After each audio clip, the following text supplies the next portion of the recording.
Lors de l'Open d'Autriche Raiffeisen 2026, un athlète qui a vraiment montré de la vitesse était Lamont Marcel Jacobs d'Italie. Lamont Marcel Jacobs vient de livrer un 100 mètres qui oblige la planète sprint tout entière à s'arrêter et à y regarder à 2 fois. À l'Open d'Autriche Raiffeisen 2026, le champion olympique a explosé sur la piste en 9 secondes 67 avec un vent trop favorable. Un chrono si fulgurant que, même avec l'astérisque, il s'est imposé d'un coup comme l'un des plus gros sujets de conversation de la saison. Ce n'était pas juste une course rapide dans des conditions clémentes, c'était un coup de semonce signé par un sprinter que beaucoup commençaient à remettre en question. Après des années de blessures, de résultats irréguliers et de pression accumulée depuis son sacre olympique, Jacobs a soudain retrouvé un air redoutable. Et pour mesurer la violence du choc, il faut se souvenir de l'homme qu'il était avant que les doutes ne s'installent. On ne parle pas ici d'un sprinter quelconque qui connaît une bonne semaine. Jacobs, c'est l'homme qui a décroché l'or olympique du 100 mètres à Tokyo en 9 secondes 80, établissant au passage un nouveau record d'Europe. Cette course a changé sa vie du jour au lendemain. De sprinter européen talentueux, il est passé au sommet de l'épreuve la plus rapide de l'athlétisme. Mais après cette déflagration olympique, l'histoire est devenue beaucoup plus compliquée. Les blessures, les entraînements interrompus et les performances irrégulières ont commencé à le freiner et il a connu de longues périodes où il peinait à repasser sous les 10 secondes. Comme les attentes après Tokyo étaient immenses, chaque course plus lente prenait une dimension encore plus spectaculaire. C'est pour cela que sa saison 2026 a pris une telle importance. Plus tôt cette année, Jacobs est enfin redescendu sous les 10 secondes lors du meeting de la Ligue de Diamant à Rome, en courant 9 S99 sur ses terres et en offrant à ses supporters le premier vrai signe que quelque chose était en train de changer. Ce n'était pas seulement une question de temps, c'était sa manière de bouger, car il semblait plus tranchant, plus calme et plus confiant dans son corps. Puis est arrivé le meeting de la Ligue de Diamant à Paris et cette course a donné à son retour une dimension encore plus sérieuse. Jacobs a couru en 9 S96 et a terminé 3e derrière Noah Lee et Trevon Bromell, prouvant que Rome n'était pas un coup d'éclat isolé. Il ne se contentait plus de frôler la barre des 10 secondes. Il s'avançait désormais face à des plateaux plus relevés et montrait qu'il pouvait encore rivaliser avec des hommes qui cherchaient, eux aussi, à marquer les esprits. Mais ce qui s'est passé en Autriche appartient à une toute autre catégorie. C'est le genre de performance qui ne dit pas seulement qu'un sprinter progresse, elle dit que toute la discipline doit s'y intéresser. Jacobs est arrivé avec une dynamique déjà lancée, mais à la fin du meeting, il avait transformé cet élan en l'une des plus grandes nouvelles du sprint cette saison.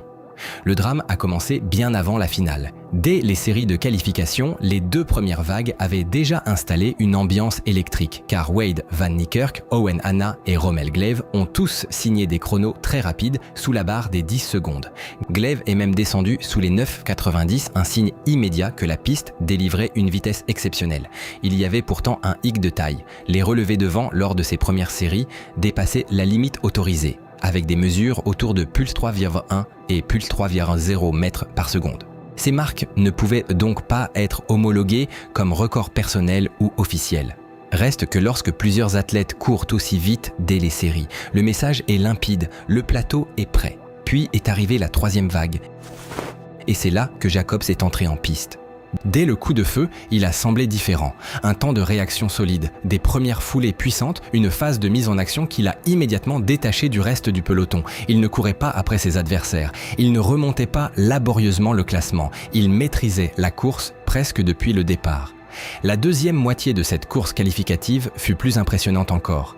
Au lieu de se crisper ou de laisser le peloton revenir, Jacobs garda les épaules relâchées, les genoux parfaitement dans l'axe et continua de creuser l'écart jusqu'à la ligne. Il franchit la ligne en 9 secondes 84 et avant même que la vitesse du vent ne soit annoncée, tout le monde comprit qu'on venait d'assister à quelque chose de sérieux. Le vent était favorable à 2,3 mètres par seconde, juste au-dessus de la limite légale fixée à 2,0 mètres par seconde. Ce 9 secondes 84 ne pouvait donc pas être homologué. Mais parce que ce vent n'était que très légèrement au-dessus de la limite, la performance conservait une signification bien réelle. Corrigé en conditions neutres, ce chrono pointait approximativement vers un 9 secondes 93 et avec le vent maximal autorisé, il laissait entrevoir une marque proche des 9 secondes 85. Ce tour qualificatif changea complètement l'atmosphère autour de la finale. Soudain, la question n'était plus de savoir si Jacobs retrouvait son niveau. La vraie question, c'était à quelle vitesse il pouvait courir quand la course qui compte arriverait. Pouvait-il repasser sous les 9 secondes 90, s'approcher des 9 secondes 80 ou claquer l'un de ces chronos vantés dont on se souvient des années durant? Quand les finalistes se sont alignés, la tension était palpable.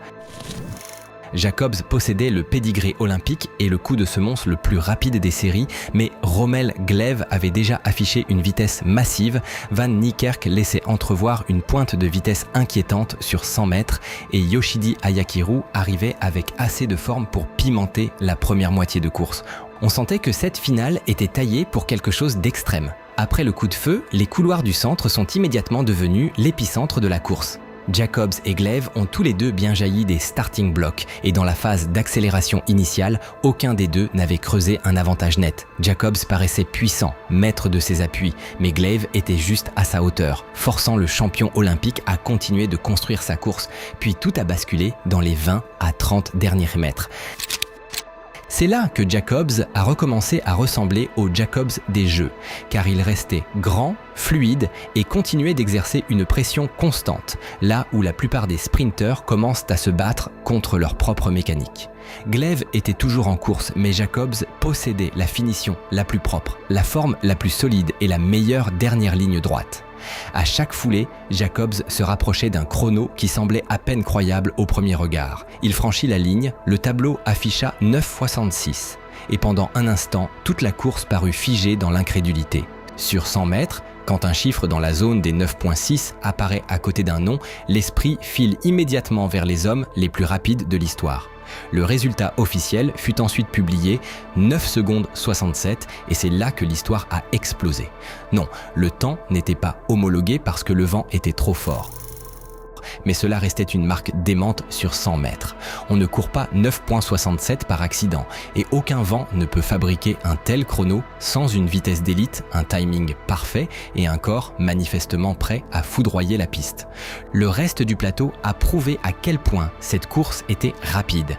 Rommel Glev a couru en 9,76 secondes, un chrono qui, dans presque n'importe quelle autre compétition, aurait fait la une, tandis que Wade Van Niekerk a couru en 9 secondes 83, confirmant que sa vitesse pure est bien réelle cette saison.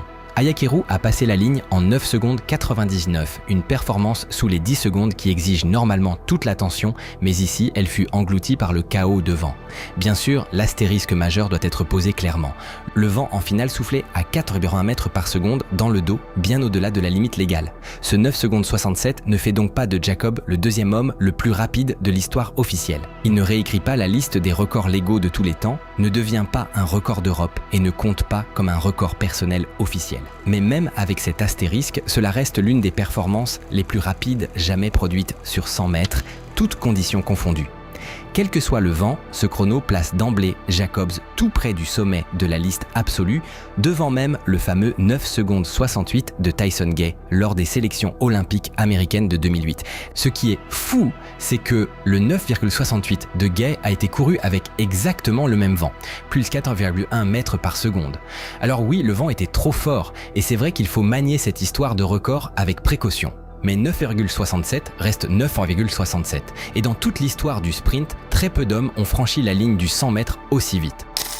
Corrigé en conditions neutres, ce chrono pointerait aux alentours de 9,79. Avec le vent maximal autorisé, l'estimation se rapproche de 9,71. Ces conversions ne sont jamais parfaites, mais l'avertissement, lui, est impossible à ignorer. Jacobs a clairement retrouvé une forme qui le replace sous les 9,90. Et si le départ, le plateau, la météo et sa condition physique s'alignent parfaitement, il pourrait bien menacer à nouveau la barrière des 9 secondes 80. Ce n'est plus une promesse en l'air, c'est le message que ses jambes viennent d'envoyer en Autriche. Et c'est bien ça qui rend ce moment si électrique. Jacob a 31 ans et après les blessures, les saisons en dents de scie, certains pensaient que ses plus belles années de sprint étaient déjà derrière lui. Il croyait que Tokyo avait été l'unique sommet, l'année où tout s'était parfaitement aligné. Mais cette performance raconte une toute autre histoire. Un immense coup de chapeau aussi à Glev pour ses 9,76, à Van Niekerk pour ses 9,83 et à Ayakiru pour ses 9,99. Toutes ces performances ont contribué à faire de cette finale un véritable spectacle. Mais la une revient à l'amont Marcel Jacobs. Parce que, vent favorable ou pas, un 100 mètres en 9,67, c'est une bombe absolue. Alors, certes, les livres des records officiels ne bougeront peut-être pas, mais le monde du sprint, lui, a clairement senti le séisme. L'amont Marcel Jacobs vient de sidérer tout le monde une fois de plus, et après ça, chaque grande finale de 100 mètres à venir en 2026 prend une toute autre dimension. Merci d'avoir regardé, on se retrouve très vite.